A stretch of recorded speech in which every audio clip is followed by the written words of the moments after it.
شما رو به هر چه که میپرستید قسم، تو سال هیچ کاری بر اهل بیت نکن، یه بار برای مولا تو قدیر کار کن، دیگه با اهل بیت کار نداشته باش. به خدا دستت پر تو قیامت. اگه دستت خالی بود من هر چی که دارم رو میدم به تو. کاش امام حسن رو خونم من مهمون میکردم. 1404 حاجی چی داری میگی؟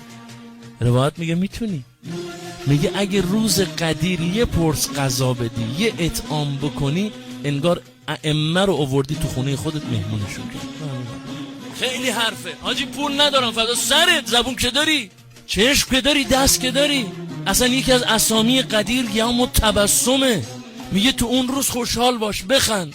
بگو SMS واریزی حقوقیه، چیزیه، پولیه مثلا. بخند، یه جوری بخند که طرف بگه خیلی فرق داریم. چجوری فرق داریم؟ یا امروز تو نمیدونی، امروز دست بابام علی رفته بالا. امام صادق علیه السلام فرمود یا هشام، روایت در خصال شیخ صدوق، هشام میدانی نعمتی که خدا میفرماد روز قیامت بازخواست میکنم کدوم نعمته؟ نه آقا ما هرچی گفتیم شما گفتین این نیست.